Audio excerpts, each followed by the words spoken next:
Hello dear students, स्वागत है आपका हमारे यूट्यूब चैनल सक्सेस पॉइंट पर।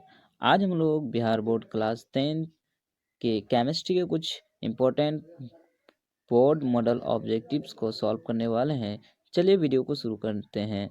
वीडियो शुरू करने से पहले आपसे एक छोटी सी रिक्वेस्ट है कि अगर आप हमारे चैनल पर नए आए हैं तो हमारे चैनल को सब्सक्राइब करके बेल आइकन प्रेस कर दीजिएगा, ताकि जब भी एक नया वीडियो अपलोड हो आपको उसका नोटिफिकेशन सबसे पहले मिल सके। चलिए वीडियो को शुरू करते हैं। पहला क्वेश्चन है आपका सामने में। देखिए कि ग्लूकोज सूत्र है, यानी कि आपका ग्लूकोज का यहाँ पे नीचे में कौन सा किसका सूत्र क्या है ग्लूकोज का। C2H5OH, C6H6O6, C6H12O6 या C6H6। हम लोग जानते हैं सर ग्लूकोज का सूत्र क्या होता है, C6H12O6 होता है। तो आपका ग्लूकोज का सूत्र क्या हो जाएगा, ऑप्शन सी करेक्ट हो जाएगा, C6H12O6। नोट कर लीजिएगा अगर आपको नहीं पता है तो। देखिए 2 नंबर, साग सब्जियों का विघटित होकर कंपोस्ट बनना किस प्रकार की अभिक्रिया है। देखिए अवक्षेपण अभिक्रिया, ऊष्माक्षेपीय अभिक्रिया, ऊष्माशोषी अभिक्रिया या संयोजन अभिक्रिया।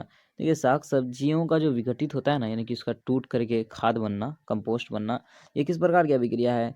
तो जब खाद बनते हैं ना सर, कंपोस्ट, तो उसमें ऊष्मा निकलती है, यानी कि ऊष्मा निकलती है। तो ऊष्मा निकलना कौन सी अभिक्रिया होती है, ऊष्माक्षेपीय अभिक्रिया। इसलिए आपका ऑप्शन बी जो है आपका करेक्ट हो जाएगा। ठीक है, नेक्स्ट क्वेश्चन की ओर बढ़ते हैं। देखिए क्या लिखा है कि रासायनिक अभिक्रिया में भाग लेने वाले पदार्थ को कहा जाता है। यानी कि कोई भी एक रासायनिक अभिक्रिया आप समझ लीजिए, जैसे कि यहाँ पे कैल्शियम प्लस में ऑक्सीजन आपका क्या बनता है सर, कार्बन प्लस ऑक्सीजन क्या बनता है, कार्बन डाइऑक्साइड बनता है ना सर। तो ये कार्बन और ऑक्सीजन अभिक्रिया में भाग ले रहे हैं और बना क्या रहे हैं, कार्बन डाइऑक्साइड। तो ये कार्बन और ऑक्सीजन को हम लोग क्या कहते हैं सर, अभिकारक कहते हैं। क्या कहते हैं, अभिकारक कहते हैं। क्या कहते हैं सर, अभिकारक। इसलिए आपका ऑप्शन जो है ए करेक्ट हो जाएगा। रासायनिक अभिक्रिया में भाग लेने वाले पदार्थ को क्या कहते हैं सर, अभिकारक। ठीक है, याद कर लीजिएगा, इसको बहुत इंपॉर्टेंट है। देखिए क्या कह रहा है कि संगमरमर का रासायनिक सूत्र है, यानी जो संगमरमर है उसका रासायनिक सूत्र क्या है। आपका ऑप्शन है calcium hydroxide, calcium oxide, calcium carbonate, calcium. तो देखिए संगमरमर का जो रासायनिक सूत्र होता है कैल्शियम कार्बोनेट होता है, यानी कि आपका CaCO3। CaCO3 नहीं पता है तो आप नोट कर लीजिएगा। संगमरमर का रासायनिक सूत्र क्या होता है, कैल्शियम कार्बोनेट, CaCO3 होता है सर। देखिए रासायनिक अभिक्रिया CuO प्लस H2 मिलके क्या बनाता है सर, Cu प्लस H2O बनाता है। तो मैं इसमें H2 होता है, यानी कि H2O का क्या होता है। देखिए ये जो कैल्शियम ऑक्साइड और हाइड्रोजन है ना सर, ये बनाता क्या है उसके बाद, अभिक्रिया के बाद कैल्शियम प्लस जल। तो इसमें हाइड्रोजन का क्या होता है, देखिए हाइड्रोजन में जो है ना उस पार जाकर के हाइड्रोजन में ऑक्सीजन जुड़ता है, ऑक्सीजन जुड़ता है। तो ऑप्शन देखिए क्या लिखा है कि ऑक्सीकरण अभिक्रिया, ऑक्सीकरण होता है, अवकरण होता है, संयोजन होता है या विघटन होता है। तो यहाँ देखिए हाइड्रोजन जो है उसमें तो ऑक्सीजन जुड़ा, तो ऑक्सीजन का किसी पदार्थ में ऑक्सीजन का जुड़ना को हम लोग क्या कहते हैं, ऑक्सीकरण कहते हैं। तो इसलिए आपका ऑप्शन जो है कौन सा करेक्ट हो जाएगा, ऑप्शन ए जो है करेक्ट हो जाएगा। क्या होता है सर, हाइड्रोजन का क्या होता है, ऑक्सीकरण होता है। अगर आपका जवाब कैल्शियम के लिए होता कि कैल्शियम सॉरी कॉपर के लिए होता है कि कॉपर ऑक्साइड का क्या होता है, तो कॉपर ऑक्साइड तो उस पर कॉपर बन जाता है, यानी कि ऑक्सीजन निकल जाता है। तो कॉपर ऑक्साइड का क्या हो जाता है, अवकरण हो जाता है। ऑप्शन बी आपका करेक्ट हो जाता है। ठीक है, नेक्स्ट क्वेश्चन की ओर बढ़ते हैं। देखिए क्या लिखा है कि समीकरण H2 प्लस O2 मिलकर क्या बनाता है सर, जल बनाता है। ये एक है, मतलब ये किस प्रकार की अभिक्रिया है, संयोजन अभिक्रिया, वियोजन अभिक्रिया, अवक्षेपण या उदासीनीकरण अभिक्रिया। तो देखिए सर यहाँ हाइड्रोजन और ऑक्सीजन दो तत्व हैं, दोनों मिलकर के एक ही आपका यौगिक बनाता है ना सर। ये दो दो अलग पदार्थ है और मिलकर के एक सिंगल पदार्थ बनाता है। तो किसी भी रासायनिक अभिक्रिया में जब दो या दो से अधिक पदार्थ मिलकर के एकल उत्पाद करते हैं तो उसे हम लोग कौन सी अभिक्रिया कहते हैं सर, संयोजन। क्या कहते हैं, संयोजन। इसलिए आपका ऑप्शन ए जो है आपका करेक्ट हो जाएगा। बाकी आपको पढ़ने की भी जरूरत नहीं है, वियोजन अपघटन दिमाग भी लगाने की जरूरत नहीं है। देखिए नेक्स्ट क्वेश्चन, निम्नलिखित में कौन ऑक्सीकारक है। ठीक है, ऑक्सीकारक है यानी कि कौन किसी को ऑक्सीकृत कर सकता है। तो यहाँ देखिए हाइड्रोजन तो नहीं होगा, ये कॉपर कार्बन मोनोऑक्साइड भी नहीं होगा, हाइड्रोजन सल्फेट भी नहीं होगा, ये आपका ऑक्सीजन हो जाएगा। क्या हो जाएगा सर, ऑक्सीजन। ये क्या है, ऑक्सीकारक है। ये क्या है सर, ऑक्सीकारक है। देखिए एलपीजी गैस 8 नंबर, एलपीजी से गैस रिसाव का पता किससे लगता है? यानी कि जब एलपीजी गैस का कहीं पर रिसाव होता है, कहीं लीकेज करता है, तो उसका पता लगाने के लिए हम लोग एलपीजी गैस में क्या मिलाते हैं? जब उसको भरा जाता है एलपीजी यानी सिलेंडर में जब एलपीजी भरा जाता है तो उसमें एक पदार्थ मिलाया जाता है। उस पदार्थ का क्या नाम है आपको? वो पदार्थ ही आपका गंध करता है जिससे पता चलता है कि लीकेज हो रहा है। तो उस पदार्थ का क्या नाम है? अमोनिया, एथिल मर्केप्टेन, या फिर मीथेन, या फिर इनमें से कोई नहीं। तो देखिए आपका जो है ना एलपीजी गैस का रिसाव पता लगाने के लिए हम लोग एथिल मर्केप्टेन लगाते हैं। क्या लगाते हैं सर? क्या उसमें क्या मिला देते हैं? एथिल मर्केप्टेन मिला देते हैं। देखिए आपका इस एथिल मर्केप्टेन का फॉर्मूला भी आपको याद रखिएगा, C2H5SH। ठीक है, ये आपका इथाइल मर्केप्टेन का एथाइल या एथाइल मर्केप्टेन का क्या है आपका फॉर्मूला है। ये फॉर्मूला आपको याद रखिएगा। बाकी आप अमोनिया का तो आपको पता ही है NH3, मीथेन का CH4। ठीक है, देखिए उपचयन अपचयन अभिक्रिया को क्या कहते हैं? देखिए रेडॉक्स अभिक्रिया, ऊष्माक्षेपीय अभिक्रिया, ऊष्माशोषीय अभिक्रिया या अवक्षेपण अभिक्रिया। देखिए उपचयन अपचयन अभिक्रिया का दूसरा नाम क्या है? तो देखिए उपचयन अपचयन अभिक्रिया का दूसरा नाम क्या है आपका? रेडॉक्स अभिक्रिया है। क्या नाम है सर? रेडॉक्स अभिक्रिया है। क्योंकि देखिए सर हम लोग उपचयन अभिक्रिया अपचयन अभिक्रिया को हम लोग इंग्लिश में क्या कहते हैं सर? रेडॉक्स बोलते हैं, रिडक्शन रिएक्शन बोलते हैं, रिडक्शन रिएक्शन। और उपचयन अभिक्रिया को इंग्लिश में हम लोग क्या कहते हैं सर? Oxidation reaction. क्या बोलते हैं? Oxidation reaction. तो इसका देखिए रिडक्शन रिएक्शन का RED और उपचयन अभिक्रिया यानी कि आपका ऑक्सीडेशन रिएक्शन का OX, इन दोनों को मिला करके रेडॉक्स। क्योंकि ये दोनों देखिए ऑक्सीकरण और अवकरण ये दोनों अभिक्रिया आपका साथ साथ होती है। क्या होती है सर? साथ साथ। तो हम लोग इसलिए आपका उपचयन का आपका क्या लिया है? OX, और अपचयन का RED लिया है। दोनों मिला करके आपका रेडॉक्स अभिक्रिया हो गया। ठीक है सर, इन दोनों को एक साथ हम लोग क्या बोलते हैं? रेडॉक्स रिएक्शन बोलते हैं। क्या बोलते हैं? रेडॉक्स रिएक्शन बोलते हैं। ठीक है सर, नेक्स्ट क्वेश्चन की ओर बढ़ते हैं। देखिए क्या लिखा है 10 नंबर क्वेश्चन। देखिए क्या लिखा है कि कौन सा पदार्थ लाल लिटमस पत्र को नीला कर देता है? यानी कि निम्न में आपका कौन सा ऐसा पदार्थ है जो लाल लिटमस पत्र को क्या कर देता है? नीला कर देता है। अम्ल, भस्म, लवण या इनमें से कोई नहीं। देखिए अम्ल जो है नीले लिटमस पत्र को लाल करता है। लवण तो लिटमस पत्र पर कोई रंग का प्रभाव नहीं पड़ता है। तो भस्म जो है आपका लाल लिटमस पत्र को क्या कर देता है? नीला कर देता है। इसलिए आपका ऑप्शन क्या हो जाएगा? बी करेक्ट हो जाएगा। क्या हो जाएगा सर? बी करेक्ट हो जाएगा। नेक्स्ट एंड क्वेश्चन की ओर बढ़ते हैं। देखिए क्या लिखा है कि निम्न में कौन विजातीय यौगिक है? चूना पत्थर, खड़िया, संगमरमर या प्लास्टर ऑफ पेरिस। देखिए जो आपका चूना पत्थर है, चूना पत्थर जिसको हम लोग क्या बोलते हैं? Calcium carbonate. क्या बोलते हैं सर? Calcium carbonate. चूना पत्थर को हम लोग क्या बोलते हैं सर? Calcium carbonate.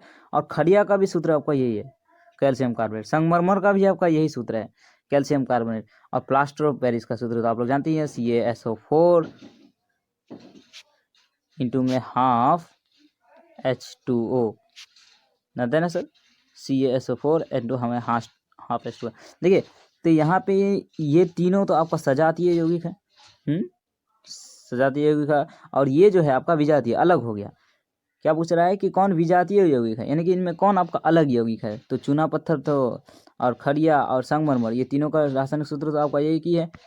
ठीक है, तो ये तो आपका सजातीय यौगिक हो गया। तो आपका संगमरमर क्या, ये सॉरी ये जो प्लास्टर ऑफ पेरिस है ये आपका क्या हो गया? विजातीय यौगिक हो गया। तो आपका आंसर क्या हो गया? डी करेक्ट हो गया। देखिए नेक्स्ट क्वेश्चन की ओर बढ़ते हैं। चूना जल में कार्बन डाइऑक्साइड प्रवाहित करने पर श्वेत अवक्षेप बनता है। ये श्वेत अवक्षेप है CaHCO3 का, या CO2 का, या कैल्शियम कार्बोनेट का, या CaO का। देखिए चूना जल जो होता है उसमें जब हम लोग कार्बन डाइऑक्साइड गैस प्रवाहित करते हैं तो एक अवक्षेप बनता है। उस अवक्षेप का क्या नाम है सर? तो उस अवक्षेप का जो नाम है आपका कैल्शियम हाइड्रोजन कार्बोनेट है। क्या नाम है sir? Calcium hydrogen carbonate, CaHCO3। क्या नाम है? Calcium hydrogen carbonate. ठीक है, तो 12 का आपका आंसर क्या हो गया? ए हो गया। देखिए नेक्स्ट क्वेश्चन की ओर बढ़ते हैं। निम्न में कौन दुर्बल अम्ल है? दुर्बल अम्ल किसको बोलते हैं सर? जो कमजोर अम्ल होता है उसको हम लोग दुर्बल अम्ल बोलते हैं। तो कौन आपका दुर्बल अम्ल है? हाइड्रोक्लोरिक अम्ल, नाइट्रिक अम्ल, सल्फ्यूरिक अम्ल, या फिर आपका एसिटिक अम्ल। तो देखिए इनमें आपका हाइड्रोक्लोरिक अम्ल तो प्रबल अम्ल है, नाइट्रिक अम्ल भी प्रबल अम्ल है, सल्फ्यूरिक अम्ल भी प्रबल अम्ल है। तो आपका एसिटिक अम्ल जो है वो आपका दुर्बल अम्ल है। क्या है? दुर्बल अम्ल है। इसलिए आपका आंसर क्या हो जाएगा सर? एसिटिक अम्ल हो जाएगा। क्या हो जाएगा? एसिटिक अम्ल करेक्ट ऑप्शन हो जाएगा। नेक्स्ट क्वेश्चन देखिए, नेक्स्ट क्वेश्चन की ओर बढ़ते हैं। लिखा है 14 नंबर कि धातुओं के कार्बोनेट और बाइकार्बोनेट पर अम्ल की अभिक्रिया से कौन सी गैस निकलती है। यानी कि जब धातु के कार्बोनेट और बाइकार्बोनेट अम्ल के साथ अभिक्रिया करते हैं तो कौन सी गैस मुक्त करते हैं, यानी कौन सी गैस निकालते हैं। तो देखिए सर, जब धातु के कार्बोनेट और बाइकार्बोनेट अम्ल के साथ अभिक्रिया करते हैं ना, तो आपका कौन सी गैस निकालते हैं? कार्बन डाइऑक्साइड गैस निकालते हैं। कौन सी गैस निकालते हैं सर? Carbon dioxide. धातु के कार्बोनेट और बाइकार्बोनेट अम्ल के साथ अभिक्रिया करते हैं तो कौन सी गैस निकालते हैं? Carbon dioxide. इसको याद कर लीजिएगा, बहुत इंपॉर्टेंट है। ये लगभग आपका हर एक क्वेश्चन, हर एक एग्जाम में पूछा जाता है ये क्वेश्चन। ठीक है सर। देखिए 15 नंबर क्वेश्चन की ओर बढ़ते हैं। लिखा है कि इनमें से कौन गंधीय सूचक है। गंधीय सूचक किसको बोलते हैं सर? जो आपका अम्ल या भस्म में घुलकर गंध के माध्यम से बताता है कि ये अम्ल है कि भस्म है। ठीक है, तो कौन गंधीय सूचक है? प्याज, लौंग का तेल, वेनिला या इनमें से सभी। देखिए सर, तो यहाँ पे जो आपका है प्याज, ये भी आपका गंधीय सूचक है, क्योंकि ये भी आपका गंध के माध्यम से बताता है कि अम्ल है कि भस्म है। लौंग भी आपका गंधीय सूचक है। ठीक है, वेनिला भी गंधीय सूचक है। तो इसलिए आपका आंसर ऑप्शन जो है ना डी हो जाएगा। क्या हो जाएगा? ऑप्शन डी, यानी कि इनमें से सभी हो जाएगा। सभी आपका गंधीय सूचक है। ठीक है, नेक्स्ट क्वेश्चन की ओर बढ़ते हैं। लिखा है कि निम्नलिखित में कौन गैस चूने के पानी को दूधिया कर देता है। चूना का जल, जिसमें कैल्शियम हाइड्रोक्साइड के जलीय विलयन को चूने का जल बोलते हैं सर। तो चूने के जल को दूधिया करने के लिए दूधिया जो हो जाता है तो उसमें कौन सी गैस प्रवाहित की जाती है तब होता है। देखिए, इसका जो आंसर होगा ना वो आपका क्या होगा सर? Carbon dioxide. यानी कि चूने के जल में जब कार्बन डाइऑक्साइड गैस प्रवाहित कीजिएगा तो आपका उसका जल क्या हो जाएगा? वो चूना का जल क्या हो जाएगा सर? दूधिया हो जाएगा। क्या हो जाएगा? दूधिया। और एक बात और याद रखिएगा कि चूने के जल में बहुत ज़्यादा अगर कार्बन डाइऑक्साइड गैस प्रवाहित किया जाए तो ये दूधिया रंग गायब होकर के पूरा विलयन क्या हो जाएगा? फिर से मतलब क्या बोलते हैं उसको हम लोग? रंगहीन। क्या हो जाएगा? रंगहीन, यानी उसका रंग जो है वो आपका गायब हो जाएगा। रंग क्या हो जाएगा सर? गायब हो जाएगा। बहुत ज़्यादा देर तक अगर आप चूने के जल को प्रभावित कीजिएगा तो वो क्या हो जाएगा? रंगहीन हो जाएगा। नेक्स्ट क्वेश्चन की ओर बढ़ते हैं। लिखा है क्या कि धोने का सोडा का आणविक सूत्र है। धोने का सोडा, जिसको वाशिंग सोडा हम लोग बोलते हैं, वाशिंग सोडा का आपका फॉर्मूला आखिर क्या है? नीचे में देखिए, Na2CO3 Na2CO3 into 2H2O Na2CO3 into में 10H2O। तो धोने का सोडा का जो फॉर्मूला है ना वो आपका Na2CO3 इंटू में 10H2O है। क्या सर? Na2CO3 इंटू में 10H2O। Na2CO3 इंटू में 10H2 है आपका धोने का सोडा का फॉर्मूला। नेक्स्ट क्वेश्चन की ओर बढ़ते हैं। ये आपको याद रखिएगा। नेक्स्ट क्वेश्चन की ओर बढ़ते हैं। देखिए क्या लिखा है। मधुमक्खी के डंक में कौन सा अम्ल पाया जाता है। जो मधुमक्खी का डंक होता है ना सर, तो वो जब आपको डंक मारता है तो वो कौन से अम्ल को छोड़ देता है, जिससे हमें क्या महसूस होती है? जलन महसूस होती है। तो कौन सी उसके डंक में कौन सा अम्ल होता है? तो देखिए, मिथेनोइक अम्ल, एथेनोइक अम्ल, सिट्रिक अम्ल या ऑक्जेलिक अम्ल।